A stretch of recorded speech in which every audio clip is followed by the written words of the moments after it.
Assalamualaikum warahmatullahi wabarakatuh. Perkenalkan, kami dari kelompok 12 akan membawakan materi tentang sejarah lahirnya pesantren dan madrasah di Indonesia. Tugas ini dibuat untuk memenuhi mata kuliah sejarah pendidikan Islam dengan dosen pengampu Dr. Haji Muhammad Saleh MAG. Sejarah lahirnya pesantren yang pertama, asal-usul pesantren dan sejarah perkembangannya. Pesantren yang merupakan bapak dari pendidik Islam di Indonesia didirikan karena adanya tuntunan dan kebutuhan zaman.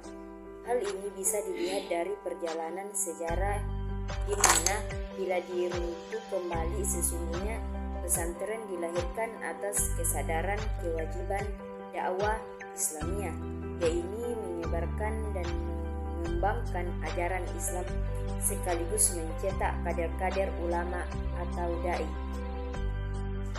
Yang kedua, keadaan pesantren pada zaman penjajahan. Pada bagian terdahulu sudah dikemukakan tentang berbagai kebijakan yang diterapkan pemerintah kolonial khususnya Belanda terhadap pendidikan Islam di Indonesia. Dengan berbagai cara, mereka berusaha menekan dan mendeskripsikan pendidikan yang dikelola oleh pribumi, tak terkecuali dalam hal ini pondok pesantren. Ketiga, pertumbuhan dan perkembangan pesantren zaman kemerdekaan dan pembangunan.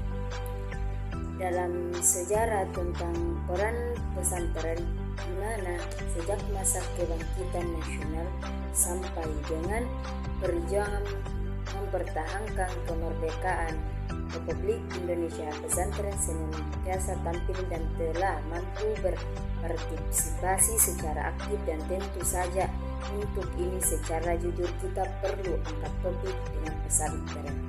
Oleh karena itu, setelah Indonesia mencapai kemerdekaan, 1, 2, 3 pesantren masih mendapatkan tempat di hati masyarakat Indonesia.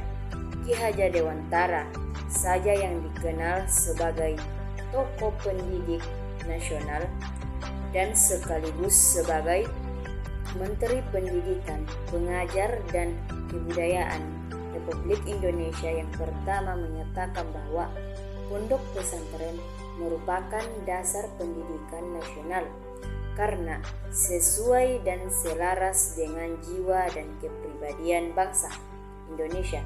Sejak awal kehadiran pesantren dengan sifatnya yang lentur, fleksibel, ternyata mampu menyesuaikan diri dengan masyarakat serta memenuhi tuntunan masyarakat.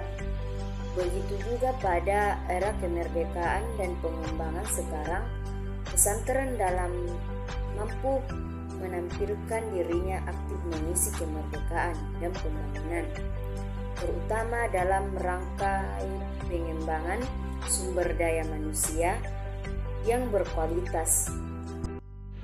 Baiklah, saya akan melanjutkan materi dari teman saya, yaitu sejarah perkembangan madrasah. Yang pertama, kelahiran madrasah di dunia Islam.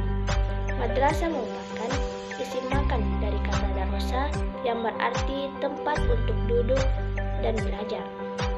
Istilah madrasah ini sekarang telah menyatu dengan Islam, sekolah atau perguruan, terutama perguruan Islam. Sementara itu, C.L.S. Stanley justru membedakan antara madrasah dan sekolah-sekolah.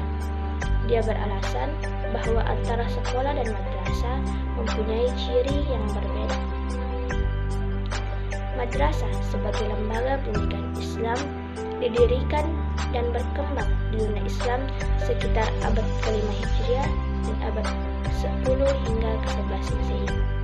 Ketika penduduk Mesbah mendirikan lembaga pendidikan Islam menurut madrasah tersebut pertama kalinya, akan tetapi tersiernya justru melalui menteri dari kerajaan Bani Saljuk yang bernama Nizam al-Mulk yang mendirikan madrasah Nizamiyah tahun 1065 Masehi.